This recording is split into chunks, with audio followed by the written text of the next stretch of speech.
Welcome to my YouTube channel Basketball Official. The digital clock on the scoreboard, a stark red electric slash in the dimmed arena, bled from 0:01 to midnight, and with it the final, resonant bleat of the horn signaled not just an end, but a coronation. The final score, Las Vegas Aces 98, Indiana Fever 87, was now immutable, etched into the official ledger of the 2025 WNBA season.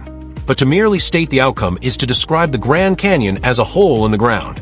It ignores the sheer, breathtaking scale of the drama, the tectonic shifts of momentum, the individual acts of brilliance and desperation that filled those 40 minutes of combat. This was not merely a game. It was a narrative epic condensed into 2 hours, a clash of titans fueled by legacy, revenge, and the unyielding pursuit of greatness. The air in the Michelob Ultra Arena, even through the screen, was not just air. It was a thick, palpable substance, charged with the collective breath of 12,000 souls, a cocktail of sweat, anticipation, and the faint, sweet smell of polished hardwood. It was the kind of atmosphere that separates pre-season from the playoffs and regular season games from legacy-defining epics. From the opening tip, it was clear this would be a chess match played at a sprinter's pace. The Aces, the established dynasty, the veteran squad with championship jewelry gleaming from their last 2 fingers, moved with a cool, predatory efficiency. Aya Wilson, the reigning center of the basketball universe, was her usual dominant self from a first possession. She didn't just set up in the post, she took up residence, establishing territory with a series of subtle, powerful shoves before receiving the entry pass. Her first move was a whirlwind of controlled fury, a quick pump fake that lifted her defender a precious inch off the ground, followed by a drop step and a feathery soft jump hook that kissed high off the glass and dropped through the net without a sound. It was a statement of fundamental, unstoppable force. At her side, Kelsey Plum was a live wire, a blur of perpetual motions zipping through a labyrinth of screens, her eyes constantly scanning, calculating, a predator looking for the slightest crack in the Fever's defensive armor. Chelsea Gray, the point guard, was the maestro conducting this symphony of violence. Her dribble was hypnotic, a low, probing staccato that seemed to tie the ball to her fingertips with an invisible string. She operated in a state of preternatural calm, her head on a swivel, seeing plays unfold seconds before anyone else, delivering passes that were less about geometry and more about teleportation, threaded through traffic, lobbed into perfect pockets, bounced into spaces that only her teammates knew existed. But the Indiana Fever, the young, hungry challengers, were not intimidated. They had come to Vegas not to pay homage, but to plunder. And at the heart of their resistance was Caitlin Clark. The much-hyped, often scrutinized superstar was no longer the wide-eyed rookie. She was a force of nature, her confidence radiating from her like heat from a furnace. Her first basket was a signature moment. Coming off a pin-down screen, she caught the ball on the wing, took one hard dribble to her left to create a sliver of space against the tenacious defense of Jackie Young, and without a moment's hesitation, launched a three-pointer from a solid 28 feet. The arc was impossibly high, a parabola that seemed to scrape the arena's rafters before descending, its trajectory true as an arrow, and swishing through the net with a sound that was both crisp and silencing to the home crowd. It was an audacious shot, a declaration that range and respect for defense were concepts she was actively redefining. Yet, Clark's game had evolved far beyond the deep ball. She was a maestro in her own right, her passing a breathtaking blend of audacity and precision. She fired no-look darts in transition, hit cutters with perfectly timed bounce passes through the narrowest of windows, and orchestrated the Fever's offense with a poise that belied her years. Aaliyah Boston, the rock in the paint, was her perfect counterpart.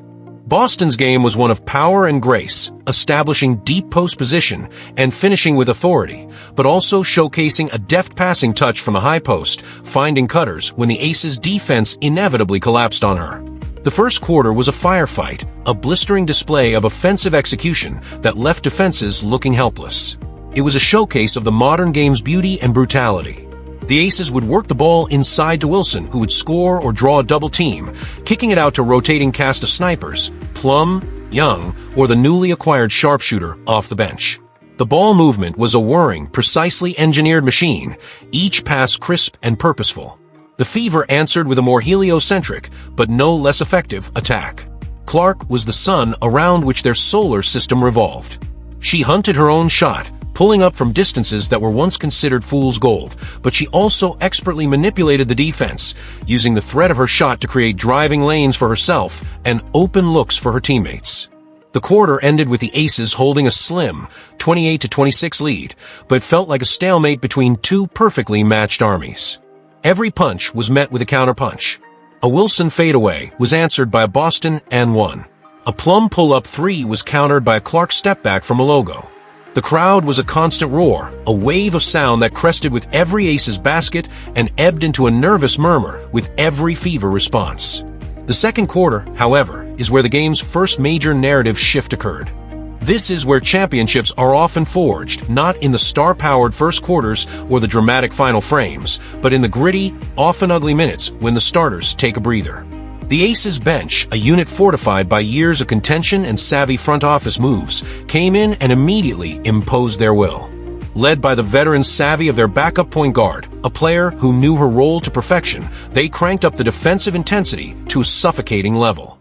The game, which had been a free-flowing track meet, suddenly became a street fight in a phone booth.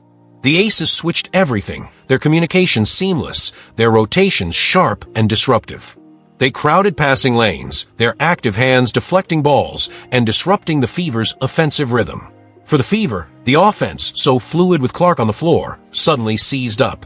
The ball movement became stagnant, reduced to a series of predictable one-on-one isolation that played directly into the hands of the Aces' swarming defense. The Aces embarked on a 12-2 run that felt like a slow, methodical tightening of a vice. It wasn't flashy. It was built on the unglamorous pillars of championship basketball: an offensive rebound and put back by their backup center, a steal leading to a run-out layup, a corner three generated by two consecutive offensive rebounds that broke the Fever's spirit. The Fever called a timeout, the players trudging to the bench with slumped shoulders, the din of the Vegas crowd a physical force pushing down on them. Coach Christy Sides drew frantically on her clipboard, but the Aces' defensive scheme was a puzzle they couldn't solve in a 75-second timeout. The lead ballooned to 15 points, and for the first time, the Fever looked young, the weight of the moment and the relentless pressure of the defending champions visibly heavy on them. This is where character is revealed. As the half wound down, with the Fever desperately needing a bucket to stop the hemorrhaging, Caitlin Clark decided enough was enough. With under a minute left, she brought the ball up against the full-court pressure of Kelsey Plum. She used a hesitation dribble at half-court